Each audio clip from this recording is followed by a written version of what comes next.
Halo guys, kembali lagi bersama gua si Reza Putra Pertama di channel CCTV Malam.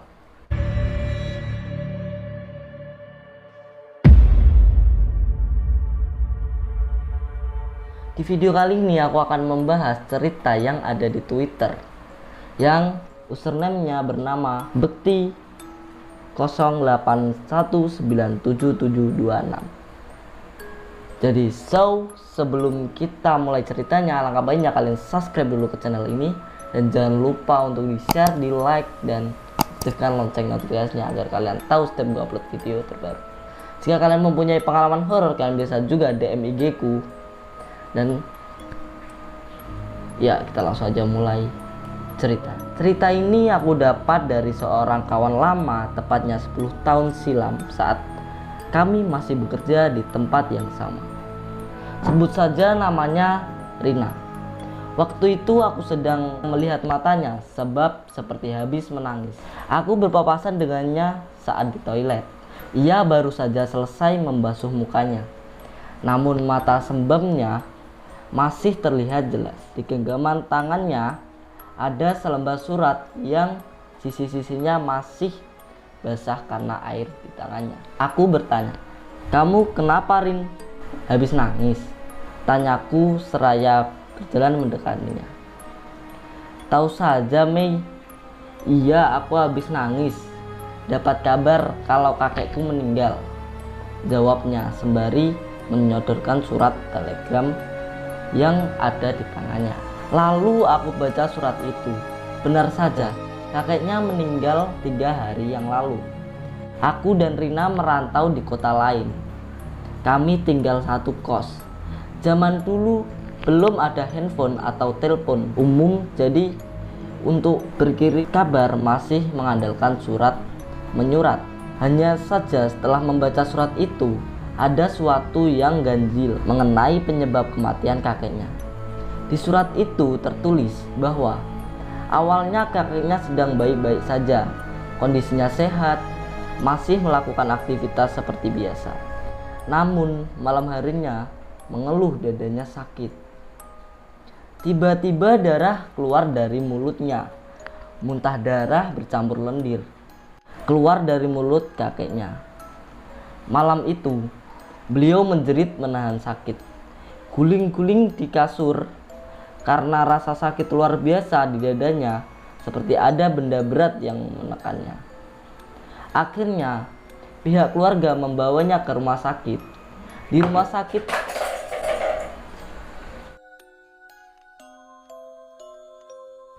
rumah sakit segera mendapat perawatan intensif.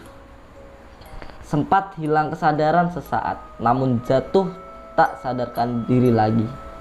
Dokter melakukan rekam medis merongsen bagian dadanya. Sekitar 1-2 jam menunggu hasil rongsen. Setelah hasilnya keluar, seluruh anggota keluarganya dibuat kaget dengan penampakan gambar rongsen itu. Hati atau liver kakek Rina tinggal separuh, bentuknya seperti habis dimakan binatang. Bersamaan dengan itu, dokter mengabarkan bahwa nyawa sang kakek sudah tidak tertolong lagi. Beliau meninggal dengan bibir membiru. "Ya Mei, mungkin izin seminggu sampai acara 7 hariannya. Kamu mau nggak, Mei, temenin aku?" pintanya padaku, masih dengan raut muka sedih. "Ya sudah, nanti kita minta izin sama supervisor dulu, biar besok bisa langsung cabut ke terminal," jawab Rina. Setelah mendapatkan izin, aku dan Rina pun berkemas. Pukul 6 pagi kami naik angkot menuju terminal bus. Rina senang karena aku menemaninya. Hanya saja masih sering melamun. Mungkin masih sedih karena kepergian kakeknya. Purworejo, Rina berasal dari kota itu, tapi kampungnya masih lumayan jauh dari pusat kota. Setelah menempuh perjalanan kurang lebih 8 jam, akhirnya kami sampai juga. Di pinggiran jalan tampak tukang ojek yang biasa mangkal terlihat sedang menunggu penumpang. "Hei Mbak Rina, tumben mudik. Biasanya lebaran baru pulang," sapa salah satu tukang ojek yang ternyata adalah tetangganya. "Kang Dirun ya?" Rina menghampiri sembari berjabat tangan karena lama tak bertemu. Kang Dirun biasa mangkal di terminal dan jadi langganan Rina. Saat mudik lebaran, biasanya Kang Dirun langsung sampai di depan rumah. Karena setiap berangkat dan pulang dari ngojek, Kang Dirun selalu melewati rute jalan di depan rumahnya. Rumah Kang Dirun masih berjarak beberapa blok. Iya Kang, kemarin dari telegram kalau kakek meninggal jadi izin pulang dulu, jawab Rina. Loh, kok saya nggak ngedengar Mbak Rina? Biasanya ada pengumuman dari tua masjid, kedengarannya sampai rumah.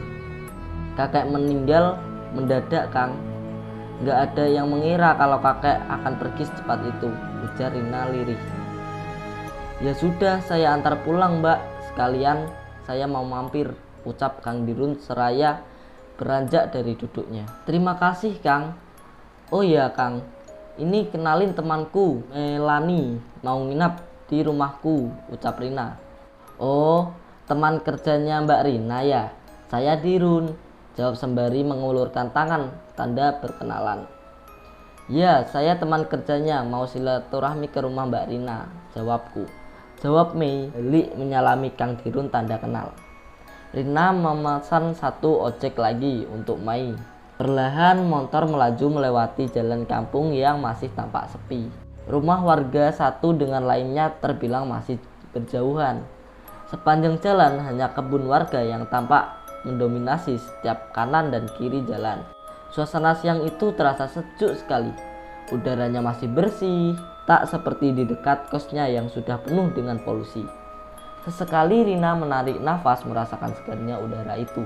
Selang 20 menit akhirnya sampai di rumah masih tampak ramai. Sibuk persiapan untuk 7 harian kakek. Di teras terlihat wanita parubaya yang ternyata adalah ibunya Rina. Ia bergegas menyambut kepulangan anaknya. Mei jadi terharu melihatnya, justru malah menikmati suasana itu. Biarkan mereka menumpahkan semua kerinduan itu, pikirnya dari dalam hati sambil menatap lekat sahdu. Setelah melepas kangen, sepurane Kang, Mbak dilunggake monggo mlebet, ujar ibunya Rina. Persilahkan Kang Dirun dan Melani masuk ke dalam rumahnya. Di ruang tamu, bapaknya Rina sedang duduk sambil merokok. Sedikit terkejut dengan kedatangan Rina, disusul pula Kang Dirun dan Melani. Loh, kapan lek tekon Nduk? Tegur melihat anaknya yang sudah berdiri di depan pintu. Barusan Bapak, ujar Rina seraya mencium tangan bapaknya. Mereka pun berkumpul, berbincang soal kematian mendadak sang kakek. Meski sebetulnya Bapak enggan bercerita, namun atas desakan Rina akhirnya mau menceritakan kronologi ceritanya. 1 hari sebelum meninggal sang kakek bercerita di jalan, sewaktu pulang dari sawah menemukan 1 lembar uang 50 ribuan. Pikirnya dapat rezeki nomplok, diambilnya uang tersebut, dibawa pulang tanpa berpikir yang aneh-aneh. Kakek menyimpannya di sakut celana. Terus tuku rokok kono, sak slop iki mau ber nemu duit 50 ribu ning dalan, kita sang kakek pada bapaknya Rina. Setelah sampai di rumah, duitnya opo kuwi kong? Duit rat jelas, jawab bapaknya Rina menolak uang itu. Yo duit tenan to Le, mosok dolanan, ucapnya sambil terus memandangi uang itu. Wegah kong rawani bakar ae, bapaknya Rina tetap menolak. Feelingnya mengatakan ada yang tidak beres. Yo wis nek gak gelem, sembari memasukkan uang itu di saku depan baju batiknya. Waktu melihat sikap sang kakek itu, bapaknya Rina justru menangkap keganjilan. Tidak biasanya sang kakek bersikap seperti itu.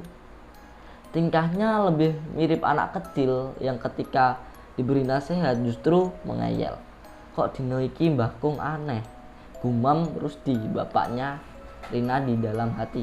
Karena Rusdi menolak pembelian rokok, akhirnya sang kakek pergi begitu saja. Ia terus berjalan masuk ke rumahnya. Wajahnya datar tanpa kata.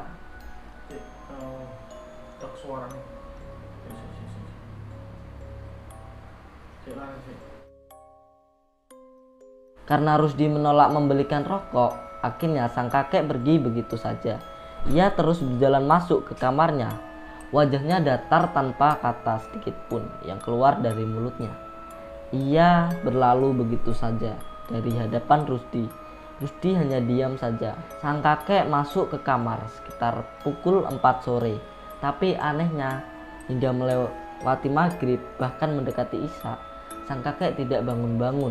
Hingga terdengar teriakan sang kakek meraung-raung kesakitan di kamarnya sembari memegangi dadanya. Sontak seisi rumah panik karena sang kakek yang tiba-tiba kesakitan.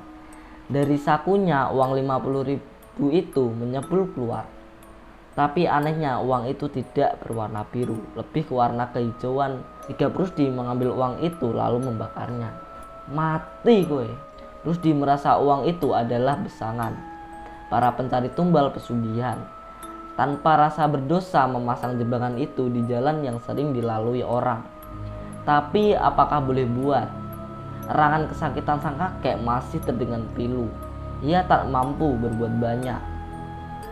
Dan akhirnya Tuhan berkata lain. Sang kakek harus meninggal dengan cara yang sulit dinalar. Sehari setelah bapaknya meninggal, Rusdi melakukan amalan puasa, memohon petunjuk sang kuasa. Hatinya selalu gelisah sebelum mengetahui penyebab kematian bapaknya. Tepat pukul 12 malam, Rusdi mendengar suara geraman menggema di atas atap rumahnya. Suara itu terdengar mengawang di udara, geraman yang menyeramkan. Tanpa rasa takut, Rusdi keluar rumah mencari asal suara itu. Dan apa yang dilihatnya waktu itu? 2 buah kaki sebesar batang kelapa, tangan berdiri di atap. Itu baru kaki. Semakin ke atas penampakan itu lebih menyeramkan sosok buto ijo yang taring dan matanya sedang menatapnya tajam. Sosok itu terus menjulurkan lidahnya hingga air liur terus menetes dari mulutnya. Rambutnya gondrong hingga ke kaki. Bulu halus berwarna kehijauan menutup sekujur badannya. Sungguh menyeramkan. Rusdi mengucap takbir, masih tidak percaya dengan apa yang dilihatnya. Tiba-tiba ia seolah mendapat kekuatan untuk menantang sosok itu. Lungo kowe. Sosok itu tertawa menyeringai, tidak takut dengan gertakan Rusdi. Sopo sing akon kowe, nek rangaku tak bakar kowe. Dengan lantang Rusdi berkata siapa yang menyuruhnya ada di situ. Sedikit info saja. Biasanya orang yang meninggal akibat menjadi tumbal sosok jin yang mengintainya akan terus berada di rumah si korban hingga hari ketiga. Rusdi terus menghafalkan doa-doa mengusir sosok itu. Sosok itu tidak mau memberitahu siapa tuannya. Ia hanya berdiri mematung di atas atap rumah sesekali tanpa menggoyang-goyangkan badan hingga suara retakan tulangnya terdengar. Rusdi tubuhnya basah oleh keringat sambil mulutnya berkomat-kamit membaca doa. Tiba-tiba, panas, panas. Sosok itu teriak kepanasan. Kakinya terus dihentak-hentakkan. Lalu sekedip mata, sosok itu menghilang. Rusdi yang mengejamkan mata membuka perlahan mencari di mana sosok itu. Akhirnya pergi juga. Sakjane ingon-ingone sopo, tanya dalam hati. Andai mencoba menduga, khawatir salah. Bisa jadi sosok itu memiliki orang sekitar sini saja. Buto ijo berarti tenan buto ijo, Pak, ucap Rina menegaskan. Iya nduk, ingon-ingone sopo, bapak ora reti, jawab Pak Rusdi. Mendengar itu Rina hanya geleng-geleng kepala. Jadi mungkin sampai sini aja video kali ini, dan ya buat kalian jangan sampai melakukan hal yang seperti ini ya guys ya. Karena hal seperti ini itu dosa, dan ya dapat merugikan orang lain juga atau keluarga seketurunan ya. Jadi buat kalian banyak-banyak berdoa, beribadah ya. Mungkin sampai sini aja guys cerita kali ini. Kalau kalian suka, jangan lupa untuk di subscribe, di like, dan di share. Dan jika kalian mempunyai cerita pengalaman horor kalian, keluarga kalian, teman kalian, kalian bisa DM ke IG ku, bisa aku ceritakan di channel. Jadi terima kasih telah menonton video ini sampai habis. Jadi bye bye.